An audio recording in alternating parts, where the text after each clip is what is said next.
PodcastRadio.com presents GCRN Wars. Two geek topics will be challenged.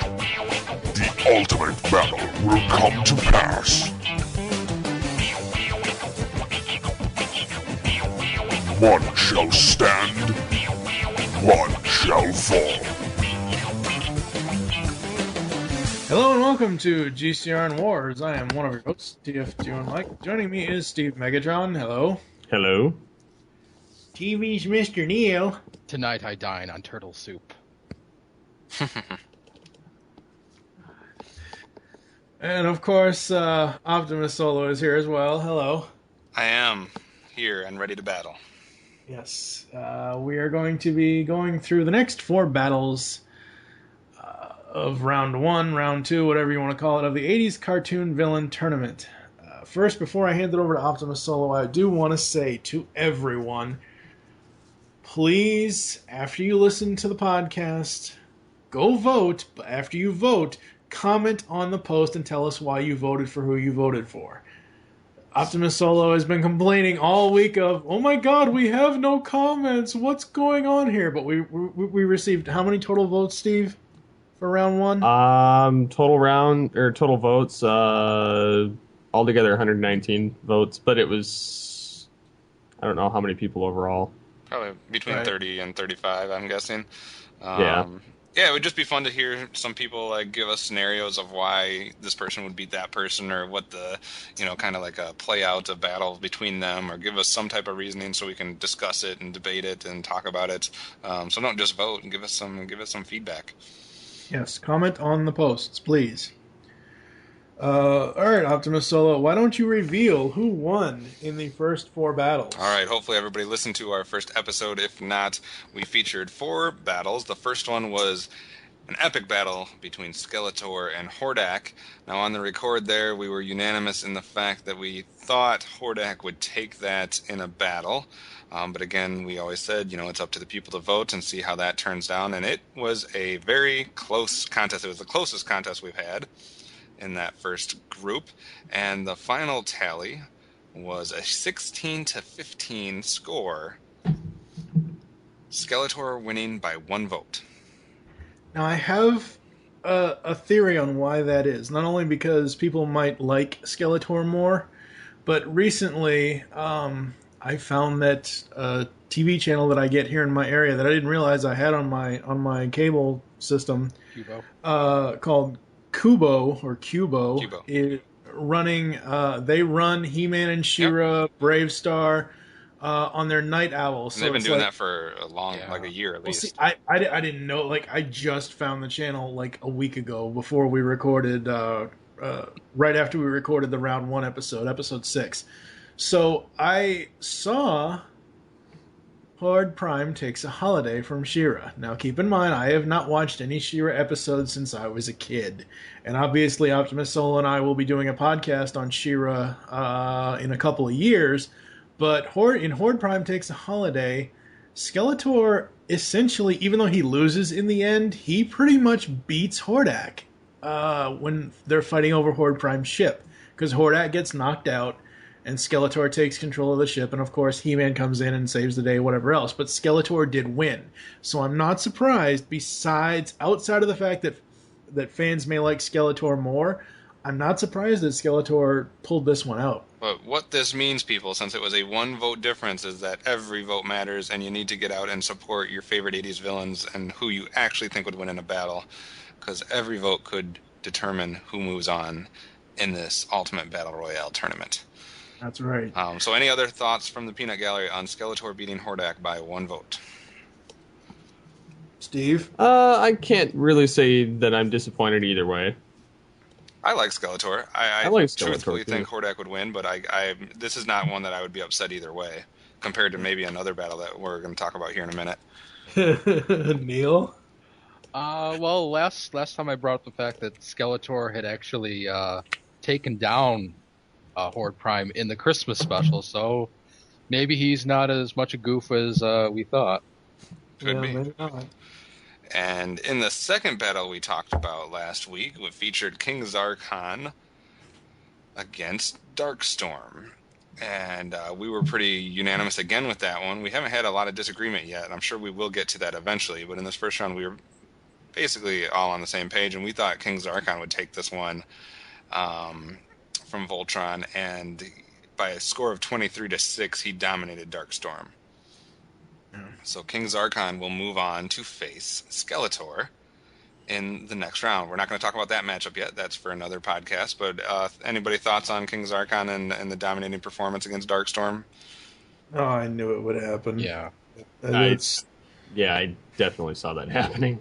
Because, like we said in the last episode of the podcast, that all his King Zarkon would have to do is just take Darkstorm's, staff, battle beast thing away from him. So, I mean, that's pretty much it. So that covers the first two sections there of that round one part, and then we got to one that actually turned out to be pretty close. Somewhat surprises me, and this is Venger from Dungeons and Dragons against Overlord from Black Star. We were unanimous again in our support of Venger, but this was a 4-vote contest. It ended up being 16-12, and I am surprised at how close this was. But Venger ended up on top by 4 votes. Mike? Yeah, I am really surprised that 12 people. I didn't know there was that many Black Star fans. Yeah, I didn't.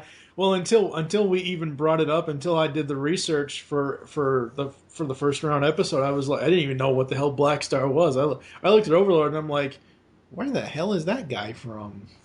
So yeah, interesting, very very interesting. Anyone else on Overlord's performance there? No. Nah. I mean, I think we're all happy that Venger moves on. So yes. And he will face the winner of this last battle that we talked about last time, which was Cobra Commander from, obviously, G.I. Joe against Doc Terror. This was the one that we were the most strong about in our opinions, and obviously all unanimous that Cobra Commander would dominate Doc Terror. And somehow 3 people voted for Doc Terror. What the fuck is wrong with those 3 people? See, that's why I think it would have been interesting to see. I'm not saying you can vote for anybody. If you have a legit scenario where you think if this happens, whatever, this is why this person would have this advantage, I'm all for it. I just wish I could hear the explanations of the 3 people that voted for Doc Terror. Give me the scenario where he beats Cobra Commander. I'm interested to see what I'm not thinking about that could be possible out there. Yeah. It's not possible. It's Cobra Commander. Cobra Commander... Obviously, 3 votes is not enough to beat him. No, Cobra Commander is once a man. Yes. So I didn't give the final tally, but the final tally was 28-3 in the most lopsided battle we've had so far. It was so great too. So one-sided. For like the first 3 days, it was like 17-0, and then by the time it hit 18, it was like 18-1, and then 19-2. It was like, yeah, Cobra Commander is just going to pull this out. All right, so that does it for those first 4 battles that we talked about. Those are the results, and now we'll move on to the other side of the bracket for 4 additional battles that will take place here. And what we're going to start with is, to me, I have no clue how this is going to go. This is pretty much just like Hordak and Skeletor. Yeah, this is very evenly matched. Actually, a couple of the matchups I think are evenly matched on this side. But we're going to 2 cartoons that are obviously forever linked, and that would be Thundercats and Silverhawks. I actually said it right there. Silvercats and Thunderhawks. If you want to hear us talk more about that, there is a Wars episode where we debate which show is better, Silverhawks or Thundercats, and I think at least 3 different times I switched their names around. Yeah.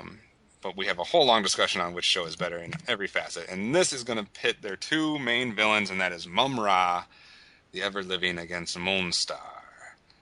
Now, obviously, Mumm-Ra has 2 different forms. He has the decrepit little mummy-looking guy, and then the huge, gigantic beast-like character that can be, out and about until he sees his own reflection or whatever. And then we have Mon-Star, who is the hairy beast who turns into Metal Man with spikes coming out of his head.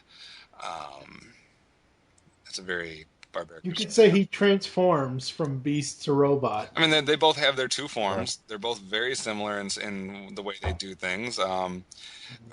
Mumm-Ra has a little bit more of the, kind of like Skeletor when we talked about the more of the mystical, magical power type thing, whereas Mon-Star has more of that brute force thing going for him. I'm interested to see your guys' take on this. Let's start with Mike here.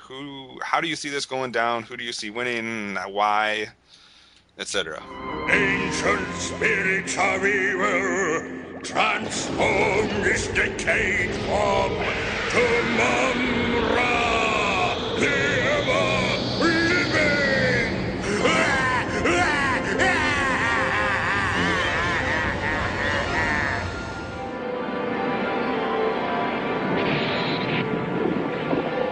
Moon-Star of Limbo! Give me the might, the muscle, the menace of Mon-Star! Mumm-Ra versus Mon-Star.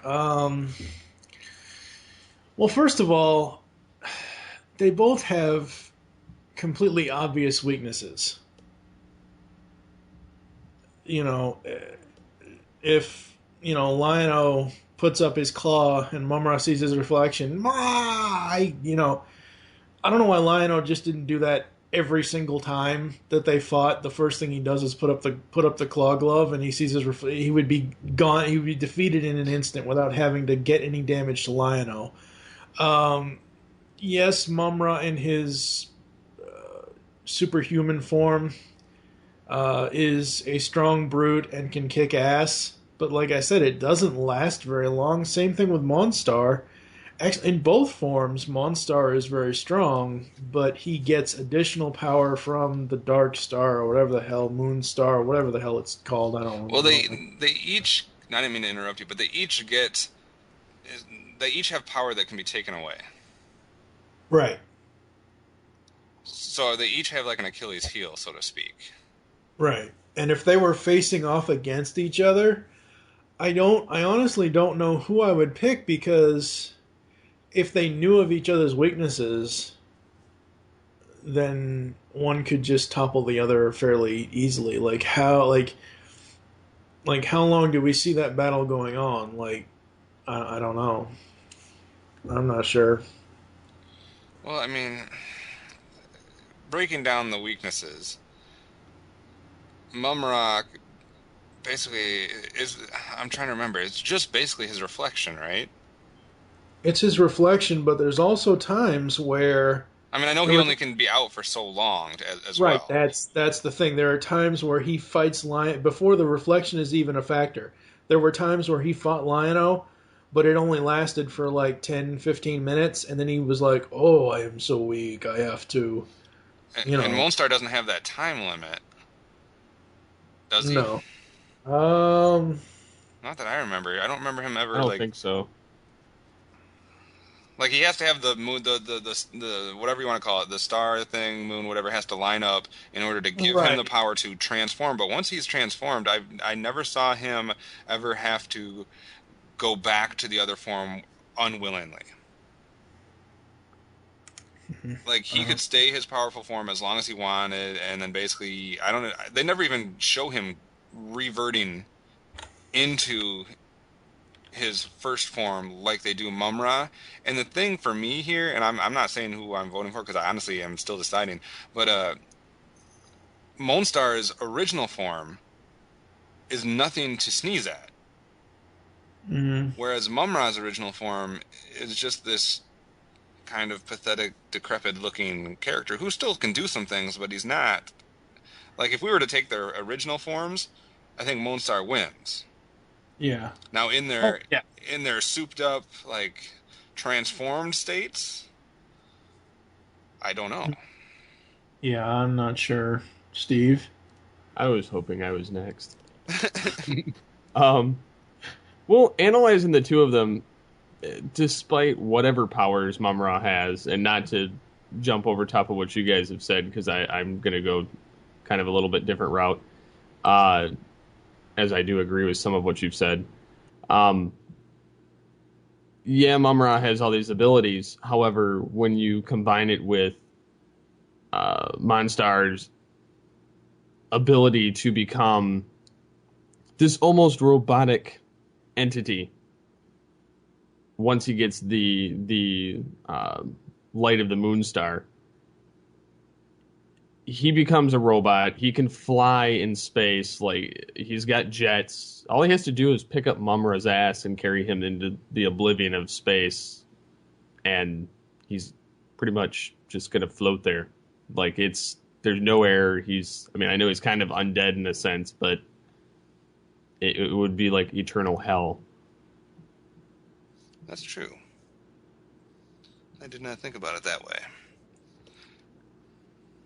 Or he could throw him in the sun, and that would kill him. That's interesting. Yeah, and of course the Silverhawks Wikia is no help because they only list the abilities and strengths. They don't list the weaknesses. So stupid. But Neil, what do you think? I'm just looking at this, and I'm gonna have to give it to.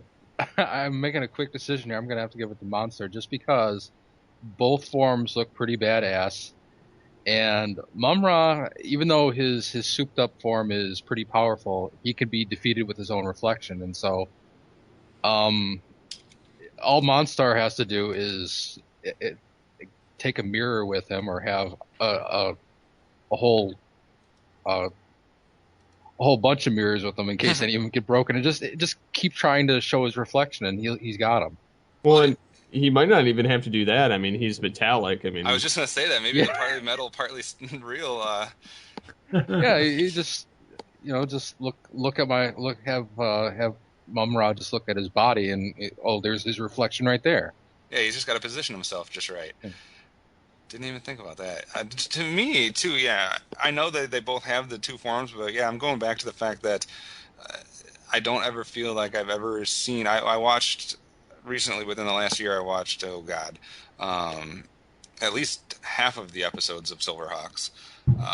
And in those episodes, maybe it happens real late in their series, but I never saw a point where Mon-Star was forced to revert back to his other self. He doesn't have. He has the weakness that he has two different people, kind of. Right. But you can't pull out a mirror and make him turn into his other self. You can't, pour water on him and make him like. Mumm-Ra has a legit thing that you can do to him that makes him revert back, and sometimes it's just a matter of time, and he has to do it even if you haven't done that. So while Mumm-Ra, I just remembered where the weakness comes in. In the very first, in the pilot episodes, before he breaks out of prison, they have him trapped in that prison. Well, obviously it's a prison; you're going to be locked in a cell. But they have all of the light trapped. Right, so the moon can't get through. If he gets the moonlight, he can change. So that technically could be his weakness if you block out the light. But that's what I'm saying. If you'd have to have that from the beginning of the battle, you'd have to have all the light blacked out. And that's a lot harder to do. Yeah, and if he even gets a pinch of light, he's going to turn into this form that you now can't get rid of. Yeah, where Mumm-Ra, you can get rid of it. Now, I'm not saying that Mumm-Ra might have the more powerful, he might have the more intense powers and the more effective powers with the different things he can do magically. But I just think it's going to come down to the fact that eventually he's going to wear out of that form. So if Mon-Star can just withstand whatever Mumm-Ra does, eventually I think Mon-Star is going to have the upper hand. Even though in, I think it's episode 3 of GCRN Wars, we decided that Thundercats was the overall winner. Here, I gotta say, Mon-Star takes it because hey, look at yourself. Boom, you're dead. I mean, I think this would be an awesome battle to witness, and it would be cool to see how it plays out. But yeah, my vote would be for Mon-Star. Steve? My vote would be to Mon-Star as well. Neil? Mon-Star. All right. Once again, there is no dissension among the ranks. I think that's yet for future rounds, maybe. So that will lead us into our second battle of today's episode, and that features Big Boss from the cartoon Cops and Miles Mayhem from the cartoon Mask. We got lots of acronyms going here. Let's see you outrun this! Sounds like something I can turn to my advantage. All right, so in our second battle, we have obviously Big Boss against Miles Mayhem. We have the two most, I guess, human characters in our entire tournament facing off against each other. And this is an interesting one because this is one where you have villains who are more so not usually heavily involved in the action, more so leading a group of henchmen type situation going on here, I guess. And again, I honestly don't know exactly which way I have a feeling I know which way I'm going with this one, but I want to hear what everybody has to say. So let's start with somebody else. Who wants to go first with Big Boss and Miles Mayhem? Mike? I guess I will. I will agree to a certain extent but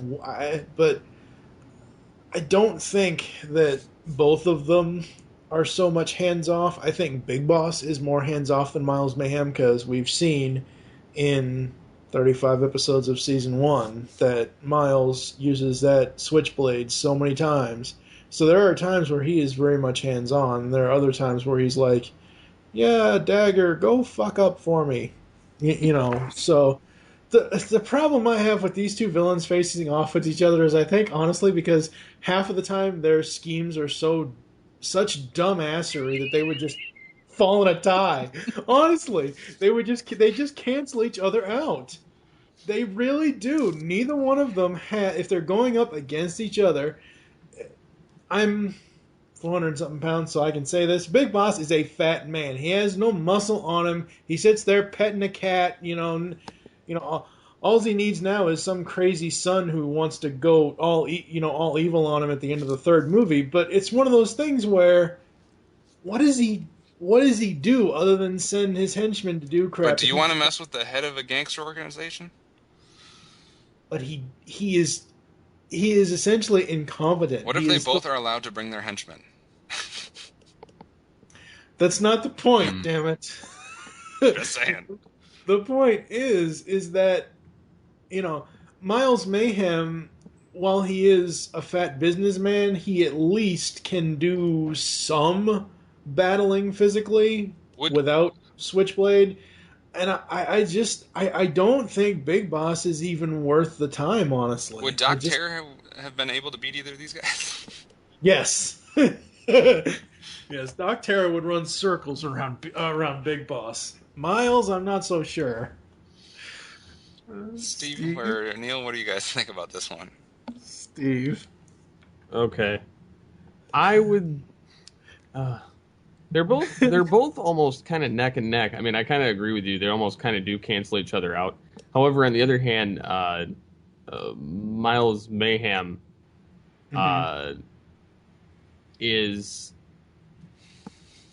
he seems like he's got more of a military background to him, in a sense. Right. He does. Whereas Big Boss is a fat bastard. Pretty much, yeah. I'm honestly just gonna have to go with Miles Mayhem on this one, just because I think he'd not only kick his ass in a fight or in a race, but just overall, you've got a guy that seems like he's gonna shit more together. I mean, yeah, Mob Boss is great and all, but when you have tanks and all kinds of other shit that you could call upon to kick some ass, I think I'd go with that guy. Neil? Could you hang on for just a second? Yeah, absolutely. I'll be right back. All right. Miles Mayhem, though, it's said in the 2008 file card, though, that he's a operative of Cobra. Oh, that's right. We didn't talk about that connection. Yeah. He almost looks like he's wearing Cobra Commander's uniform without the faceplate. Yeah. Yeah. And I will It's the same agree basic shape to the head, too, which is actually kind of funny. You could superimpose it. And Miles does, I agree with you guys, he does do a little more hands-on stuff, like he is more involved in the action. He does have his weapons and his mask, of course, which we didn't really talk about. So, I mean, he does have all that going. But just because we haven't seen it from Big Boss doesn't necessarily mean that he doesn't have it in him. But I agree. That's why I said I kind of think I know where I'm going with this one, and I'm slightly, leaning towards Miles Mayhem. But again, I'd be interested to see how this exactly would play out, and what would Big Boss do? Yeah. Big Boss kind of reminds me of the guy that ran the camp thing in Batman the Animated Series. Oh yeah, and what's He looks the just like him. Underdwellers? Not the Underdwellers. Forgotten. Yeah. Yeah, you're right. Oh, Neil. Yeah, it sounds like you guys brought up the Cobra connection. So yeah, I don't know. It looks like Miles Mayhem gets a little more extra just because he does have the pilot's helmet, and you guys said he has a switchblade. I haven't watched all of Mask, so I don't really know, but I'd say Big Boss has like a good 100 pounds on him. So just by pure athleticism, I think Miles is gonna take it. So to Big Boss, I say nay. And I agree. Mike? Yeah, Miles Mayhem takes this all the way. All right. So, again, a unanimous decision by the panel here. Now we'll move on to our next battle in this round, which is the mighty Megatron from Transformers against the sinister Psy-Kill from GoBots. Oh God! I'll crush you with my bare hands! Under no circumstances are you to surrender. I still function! Return to the command center, quickly! Alright, so let's get this underway. I absolutely know where we're going with this one, but let's have Neil start for a change on this one. Megatron versus Psy-Kill. Oh my God! Can't this just be a bye? I mean, come on. The GoBots got to be represented in some way. I guess, but you have a guy who turns into a gun, for Christ's sake. He has a arm-mounted fusion cannon that he could execute other robots with at point-blank range, and then you have this other guy who turns into a motorcycle, and he has Hold the gun, though. I'm just kidding. He has what kind of fists you'd call that? I don't know. He's got a cool face. I get. Well, see, I've seen the original Japanese cartoon where he comes from, and I don't think he was ever supposed to be a villain. He looked like a cute sidekick in that, and they Tonka got him, and they were like, yeah, this is the main bad guy, and I'm like, what? I don't know how this match ever got put together. Megatron all the way. I mean, my God, I would put T-Bob over Psy-Kill. Wow. I completely agree with that. That's the only thing that T-Bob is worth it for is to beat Psy-Kill. T-Bob over Psy-Kill. That's right. We have talked about having a tournament of all the little silly sidekicks like Orko and T-Bob and stuff like that. Orko could kick his ass. Yeah, Orko would get... Should I bring up that Megatron did actually die, though, in the cartoon at some point? He theoretically died. He didn't actually die. Well, that's a whole debate for now. I still function. Wanna bet? Psycho could just run away on his bike and not get hit by Megatron? No. Megatron's got a fusion cannon. He can send him to hell. I'm sorry. If Psy-Kill was on the Autobot vessel that had an enormous battle, he would be leaning up, clinging to Megatron's legs, saying, no! Such villainous nonsense. Boom! Fusion cannon right to the fucking head. Oh my God. And GoBots are such a fucking copycat and ripoff. I know they came first. I don't care, but they are the Kmart person's Transformers. They just are. Ugh. I have no ill will towards the GoBots, but I do agree that this is the most lopsided round matchup that we're talking about in this set of battles today. If this isn't, before we let Steve go, because I don't think Steve has really given his full thoughts, but if this isn't a friggin' landslide with 50-0, I'm going to be really surprised, and I want people to comment why you think Psy-Kill could beat friggin' Megatron. All the He-Man fans are going to try to do this to get Megatron knocked out of the tournament. Conspiracy. Right. Steve, what are your thoughts? Okay. Obviously, we know who's going to win this one. Just because of you've got the menacing, you've got the gun, you've got the fusion cannon, you've got an actual realistic structure to the robot form. Yeah. Whereas Psy-Kill looks like a rejected McDonald's toy that has Optimus Prime colors. Yeah. And the only thing he can grip is a pole. Megatron can point at you and say, "To hell with you." He's like, "I don't have posable thumbs." But this is going to be so lopsided. I mean, this is almost as bad as like Cobra Commander against Cyborg Numbnuts. But you know, there's just nothing I could say. I mean, Megatron's going to wipe the floor with him. I mean, that's just in any universe, Megatron's going to wipe the floor with him. If Megatron was his Action Master or his GoBot self, he would wipe the floor with him. If he was damaged 2 colors, he'd wipe the floor with them. The damaged Megatron that Prime whooped the ass to in the movie would kick his ass. What? Even the one that's floating around in space waiting for Unicron? Yes. He still had his fusion cannon. I still function. Okay, can Psy-Kill beat any Decepticon? No. No. Not at all. Reflector? No, not even Reflector. I'm joking. Reflector would just, phase him out. Could the kid in the wheelchair beat Psy-Kill? Yes. Even Yes. Chip Chase could beat Psy-Kill. He'd just hit him with his wheelchair and then plug in just tase him, and then he'd go down. Chip Chase was pretty strong. I saw an episode where he ripped a floppy disk in half. That's pretty powerful. Could Big Boss or Miles Mayhem beat Psy-Kill?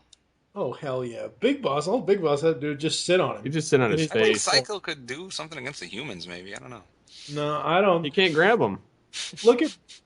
Okay, I'm just guesstimating, and I don't feel like I'm at a carnival here, but look at Big Boss. He has to be anywhere between 300 to 400 pounds. All he got to do is sit on Psy-Kill, and Psy-Kill will be like. The only I feel thing like I this can is like put an episode of Robot Chicken or something. It would be a great Only episode. We should pitch it. the only thing I could put in yes. Psy-Kill's favor, maybe, because he's got those yellow teeth. Maybe he has bad halitosis, and he could just breathe on the other characters and knock them out. It wouldn't affect Megatron. He doesn't have, smell receptors. Yeah. So, yeah, this is going to be a lopsided one. Again, unanimous decision by the panel. But please, if these are to the people that voted for Doc Terror and stuff like that, if anyone's going to vote for Psy-Kill, like Mike said, please just give us the scenario, entertain us, enlighten us as to how Psy-Kill could possibly beat Megatron. All right. On to the final battle for today. Somewhat interesting one here. We have Shredder from the Teenage Mutant Ninja Turtles against Tex Hex from Bravestar. What the devil? Don't worry, I get him next time. You would be wise to lose your flippant ways. All right, so it's time for Shredder against Tex Hex.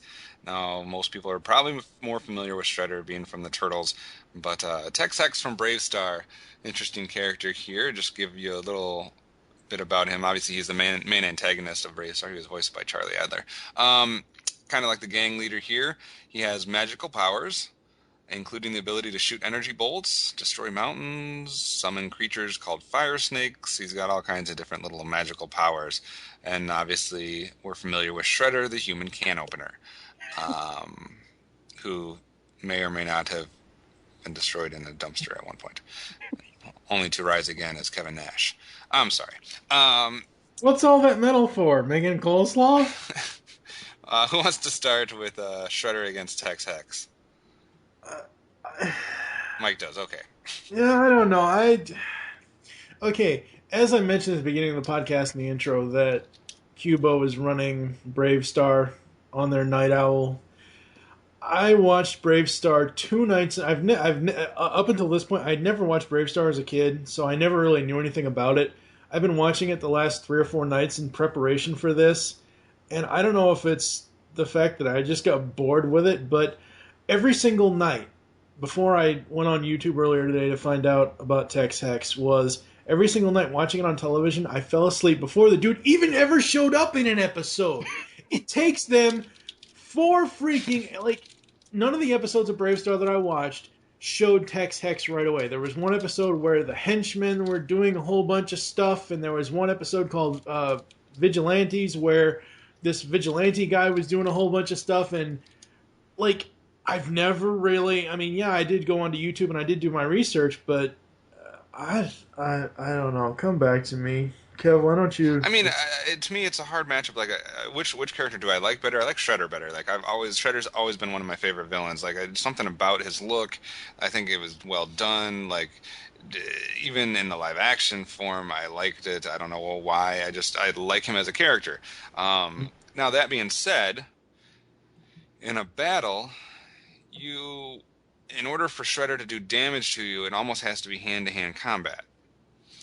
You know, he is I guess, for lack of a better term, he's a martial artist type person. I mean, I guess he could throw some stuff at you, but, you know, it has to be close combat for him to be where he needs to be to have the advantage. And Tex Hex can damage you from a distance and hurt you from a distance with his ability to shoot energy bolts, his magical powers, etc., etc.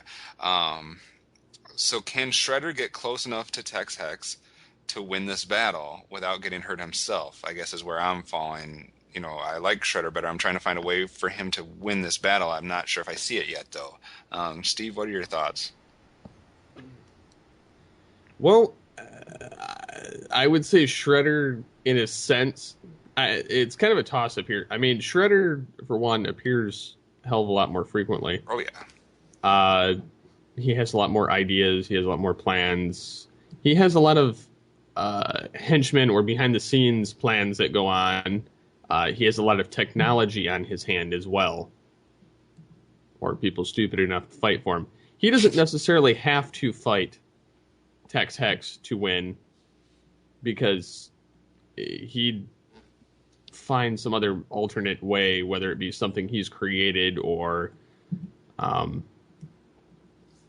He wouldn't necessarily need to do the hand-to-hand thing. If he does get close enough to Tex Hex stands no chance. Well, yeah, because all he'd have to do is just cut him. Well, but you also have to consider that Shredder is a ninja master. That's true. Yeah, he could fight all 4 turtles and still kick their ass. And he does have that ability to be undetected and very kind of. I don't know. It would be like. It would be like having. If the two of them were in a battle, then Shredder, all he'd have to do is sneak up behind him, and he could just stab him in the back or in the spine, or in the skull, or I mean, he could make quick work of Tex Hex. I mean, yeah, Tex Hex can do magical powers and stuff like that, but what's to say Shredder couldn't get something from Dimension X to kind of deflect whatever it is that's being sent his way? It would have been interesting to see Tex Hex go against like an Overlord Venger or like a King Zarkon. Because the magic kind of would have canceled each other out. Neil, what are your thoughts about Shredder and Tex Hex? Well, the first thought I had was Brave Star being a Filmation cartoon means that Tex Hex has a very limited number of animation cells, so already Shredder has more moves. But on a serious note, he was almost he was supposed to be the henchman in Filmation's Ghostbusters, and apparently they didn't use him in that, so then he turned into a character in Brave Star. I can see that. But anyway, yeah, Shredder's got all of Dimension X technology at his disposal, so that kind of evens things out. Plus, he's got a life partner in Krang, so he has something to live for, so that puts a little incentive on his side. Here, let me throw this brain at you, Tex Hex. There's that too. I'm gonna have to go with Shredder. I mean, Shredder can sneak up on him. I mean, Shredder. You gotta remember, even in those drill tanks, he could sneak up on you. They didn't know those things were coming until like they were practically coming up through the street. So Shredder has the stealth on his side, so he can get around Tex Hex pretty easily, I think. Shredder. All right, Mike. Like Neil pointed out, he has Krang and all of Dimension X behind him. I know we're talking about one-on-one battles, but you got to think, these are villains. They're going to do anything and everything to each other to make sure that they win. I mean, hell, he could just show up in the Technodrome and just run Tex Hex's headquarters over and just crush him underneath the tank treads. You know, he could do so much to Tex Hex, where, yes, Tex Hex might be able to get a couple of sniper shots off at him, but, yeah, I go with Shredder all the way. Steve, final vote? Shredder. All right. I am going to go with Shredder here, too. I mean, I could see a scenario where Tex Hex could possibly win, but I just think it's more likely that Shredder, 9 times out of 10, would win compared to Tex Hex's one lucky, underdog. Yeah. So that does it for this round of battles. So we have voted for Mon-Star over Mumm-Ra in what I expect to be a very close vote. Miles Mayhem over Big Boss. Megatron over Psy-Kill, which we expect to be a landslide. Megatron slaughtering Psy-Kill. We want explanations. Yeah, we want explanations. And Shredder over Tex Hex, which I would assume that would be the way the vote goes, but there may be some Tex Hex love out there. We will have to wait and see. And the winners will match up against each other in the quarterfinal. Now, when we go into our next episode, we will be featuring all 4 quarterfinal matchups. So we'll be talking about both sides of the brackets in the quarterfinal matchups. So the winners of all the matchups today, again, and we will also be talking about the winners that we announced at the beginning of the episode. Mike, what else do we want to say? That's pretty much it. I mean, go vote, go comment. Yeah, go vote, go comment, explain your votes, explain why you voted for who you voted for. Otherwise, turn in your geek card, because it doesn't get any geekier than talking about 80s villains from cartoons. That's the other thing. If you listeners are on Twitter or Facebook or whatever, if you're a fan of us on the Facebook fan page, if you follow us on Twitter, spread this around. Get as many people to geekcastradio.com as you can, because we want as many votes and explanations as possible. If you're a He-Man fan, it's going to take all of your fellow He-Man fans to get Skeletor to the finals. If you're a G.I. Joe fan, you need to support Cobra. Turtles fans, Transformers fans, whoever is out there, you got to rally the troops. That's right. All right, so we are going to go to a quick ad break, and we'll come back after this. Coming to Grand Rapids, Michigan on September 21st and 22nd is GrandCon Gaming and Comics Convention, presented by Celebration Cinemas. Join us in playing or chatting it up with fellow enthusiasts in a community that understands your passions. Get lost in the adventure of your favorite role-playing game. Admire costumes and art from vendors and attendees. Meet the creators behind your favorite mainstream and independent games and comic books. Check out unpublished games and sneak peek at things to come. You can get all this and more at GrandCon. For more information, please visit www.grand-con.com. So again, folks, just remember, listen to the podcast. If you agree or disagree with our opinions, you don't have to either way, or you could make up your own and come to your own conclusions.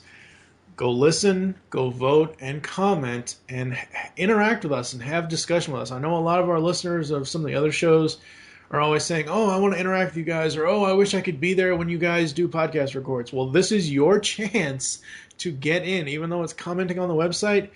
Get in, comment, tell us what you want, tell us why you think battles would be won or lost, and that's pretty much it. The voting for this part of the round here will be open from Friday the 29th of March through Friday, April 5th. The voting will be closed Friday, April 5th at midnight Eastern Standard Time on the morning of April 5th. So go vote, go comment, everything else. And the main thing, too, is we have lots of different ideas for these different tournaments. Once we conclude the 80s villains from cartoons, we have other ideas. So if you want to see future tournaments, we got to have participation in this one so that we know people are interested and people want more of this. We have a lot of ideas for future tournaments. So if you want more of this type of stuff, participate and let us know that you like what we're doing or whatever, and then we'll go from there. That's right, exactly. Steve, you have any other final thoughts before we close? No, just been really happy with not only our decisions in the votes and the fact that, for the most part, we've all been unanimous, I think, to this point. Yes. And also the fact that all the votes went in our favor this last round. Yeah. So yes, I'm pretty excited to see what happens in this next round and to see who gets bashed completely to hell or who wins and loses. So I think should be an interesting round next time. I think also what's going to be interesting is, we're all getting along like we're sitting around a campfire right now in this first round, and we're all agreeing with everybody, and it's just very kumbaya-ish. I expect that to change as we go forward, though, because as we get through the quarters and especially into the semifinals, I expect there to be some disagreement amongst the people involved in the records. Well, I think it's going to get pretty heated. It's going to get very heated. I don't even know which way I'm leaning in most of these. I just have a feeling eventually some people are going to go up against each other that we are going to have disagreements on. Yeah, pretty much. It's going to get fun. All right, we hope you enjoyed this episode of GCRN Wars and wish you'll join us next time when we will have the quarterfinals in the 80s cartoon villain tournament. For now, I am TFG and Mike with Steve Megatron Phillips, TV Mr. Neil, and Optimus Solo. Thank you for listening. Until next time. You've just listened to GCRN Wars on GeekCastRadio.com. If you would like to leave feedback on the show, there are many ways to do so. You can visit the website, GeekCastRadio.com, where you can comment on the episode in all of our different podcasts. Be sure to rate our show on iTunes and leave us feedback. Follow us on Twitter @GeekCastRadio. Become a fan of us on Facebook by searching Geekcast Radio Network. You can email us at feedback@geekcastradio.com. Call the voicemail line 502-526-5821. Please remember to tell us the show you were leaving the message for and your name. So until next time, unleash the geek in you.